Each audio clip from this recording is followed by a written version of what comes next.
시청자 여러분 안녕하십니까? 이영풍TV입니다. 민주당 최고위원회에서 윤석열 대통령의 육성으로 들리는 녹취록 파일이 공개됐습니다. 오늘 오전에 있었던 일인데요. 관련 내용을 먼저 설명드리고 제가 설명과 함께 논평을 좀 드리도록 하겠습니다.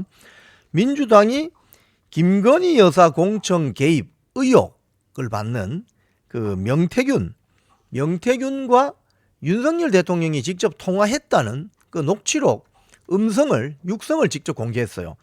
박찬대 원내대표 등이 다 모여서 긴급 기자회견 형식으로 대통령의 공천 개입을 입증하는 물증을 민주당이 확보했다 이러면서 공개를 했습니다.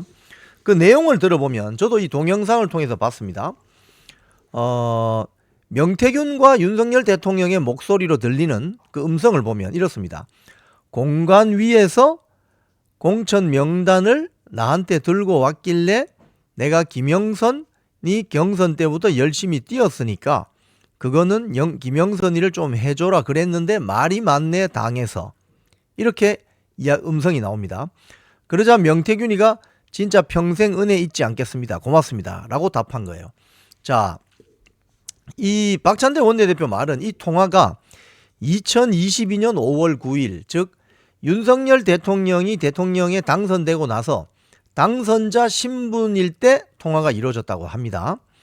자, 그 다음에 민주당의 주장은 이거예요. 윤 대통령이 이런 식으로 불법적으로 공천에 개입했고 공천 거래가 있었다는 증거이자 헌정 질서를 흔드는 위증 사안임을 입증하는 물증이다. 이렇게 이야기했습니다. 자, 그런데 여기에 대해서 대통령실의 입장이 나왔습니다. 대통령실은 이런 입장을 냈습니다.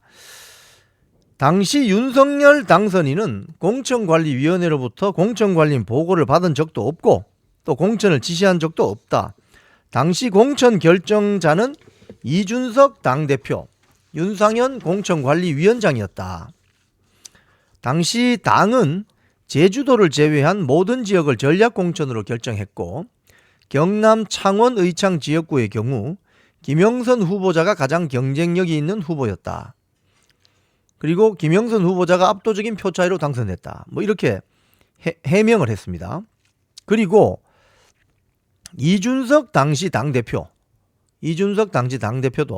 페북에다가 낸 글에 이런 게 있습니다. 최고위원회에서 전략공천 결정은 문제가 없다고 자세히 설명한 바 있다. 이준석 페이스북 발췌본을 보면 뭐 이런 내용이 있습니다. 원래 공관이나 최고위가 하는 겁니다. 그냥 자극적으로 이런 게 문제라고 하는 것은 파일럿이 비행기 운전사, 조종사 파일럿이 비행기를 착륙시켰으니 문제다. 이런 이야기다. 그리고 김영선 후보가 이기는 조사가 있으면 전달하겠다는 이야기는 공천에서의 기본이다. 보통 전략공천이라 칭하는 것이 단수 우선 추천인데 국민의힘 당규를 보면 27조 2항의 여론조사 결과 등을 종합해서 판단하게 되어 있다. 특히 경상남도에서는 헌정사 이래 여성이 국회의원이 된 적이 없고 여성 국회의원 배출에 대한 요구가 있다고 공관위에서 판단해서 민주당에서 도의원을 지낸 전문직 여성 후보를 공천한다는 이야기가 있었고 중량감 있는 전직 다선 의원을 공천한다고 공관위에서 결정한 것이다. 이거는 이미 9월 20일 날 이준석 본인의 페북에 올라가 있는 겁니다. 내용이 이렇습니다. 자, 그러면 윤석열 대통령 당선자죠. 그때 당선자. 경향신문 그 내용을 보면 이런 게 있습니다. 그 민주당의 그 녹취록이 발표되고 나서 오늘 오전에 나온 기사인데요. 윤석열 대통령이 공천에 직접적으로 관여한 정황이 드러났다. 이러면서 노무현 전 대통령도 유사한 혐의로 탄핵 소추를 당하기도 했다. 다만 윤 대통령이 발언한 그 시점 기준으로 당선인 신분이었다는 점은 쟁점이 될 것으로 보인다. 자, 이게 무슨 소리냐?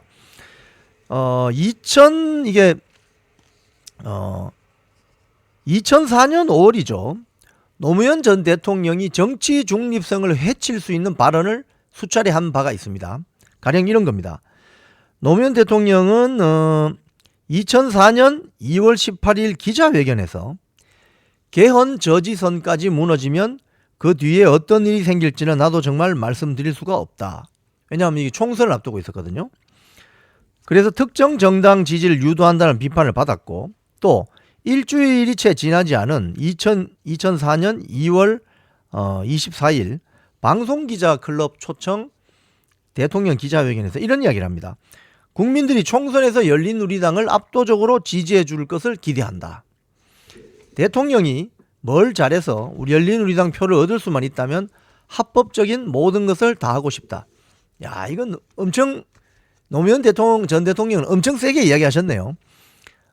지금 오늘 뭐 민주당이 오전에 그 공개한 뭐 윤석열 대통령의 육성으로 들리는 그 오디오하고 명태균의 통화 내용과는 이 정도 차이에서 비교할 수가 없을 정도입니다. 아예 그냥 대놓고 열린우리당 총선 후보들 다 찍으라고 한 거죠.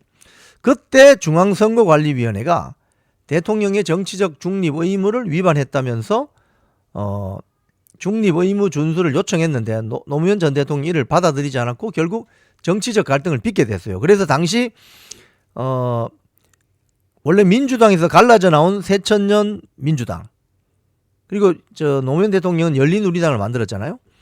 그래서 새천년 민주당 의원들이 노무현 대통령 사과를 요구했고, 새누리당의 전신인 한나라당 그리고 자유민주연합 자민련의 협조를 요청해가지고 2004년 3월 9일에 한나라당 의원 108명, 새천년 민주당 51명이 서명한 노무현 대통령 탄핵 소추안이 발의됐어요. 그리고 3월 12일 날 탄핵안 표결이 이루어졌습니다.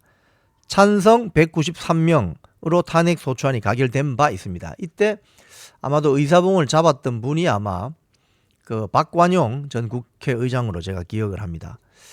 자, 그런데 이때 그러면 결과가 어떻게 됐느냐? 헌법재판소가 어떻게 결정을 했느냐? 대통령이 헌법과 법률을 일부 위반했지만 그 위반 정도가 탄핵의 사유가 될 정도로 중대하지 않다. 탄핵 소추안이 기각돼 버렸어요. 정당 열린우리당 정당 후보들을 찍으라고 했는데도 불구하고 기각돼 버렸어요.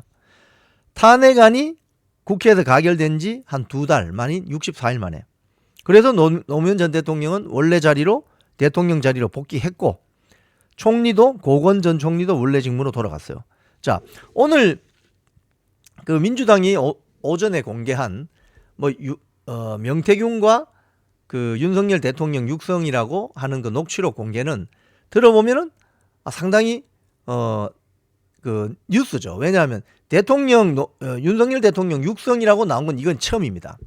그런 측면에서 민주당이 문제 제기를 한 것 같아요. 그런데 왜 오늘 이걸 공개했을까요, 여러분? 민주당은 11월 2일 날, 이번 주 토요일 날 서울 중심 도심에서 대규모 윤석열 대통령 탄핵 집회를 지금 준비하고 있습니다.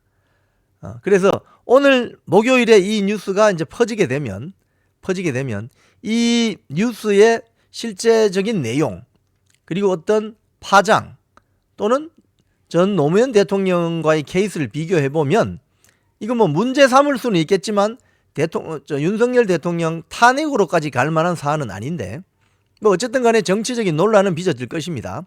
그래서 이 시점에 공개한 이유는 바로 이번 주 토요일 날 있는 윤석열 정권 탄핵 집회용이죠.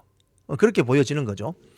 다만 노무현 대통령도 열린우리당 표만 얻을 수 있다면 합법적인 모든 것을 하고 싶다, 지지해달라, 이런 발언을 해서 대통령이 정치적 중립성을 위반한 사례에서 선관위가 문제를 제기하고 탄핵 소추안이 발의된 바가 있습니다. 결국 헌재에서는 기각돼서 돌아왔습니다. 윤석열 대통령 케이스는 이 노무현 전 대통령 케이스하고는 그 정도를 봤을 때 아주 세 발의 피죠.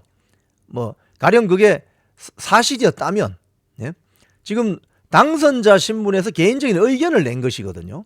그게 공천에 반영이 어떻게 됐는지는 알 수가 없어요. 이거는.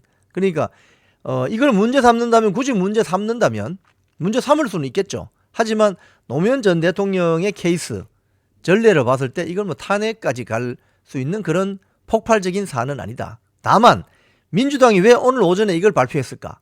바로 이번 주 토요일 날 11월 2일 날 이재명 등이 직접 참석하는, 그리고 광장에 있는 좌파 아스팔트 세력과 연합하는 윤석열 정권 탄핵 집회, 거기에 불을 붙이기 위한 시발점을 내기 위한 용이다. 이렇게 보여집니다. 지금까지 이영풍TV였습니다.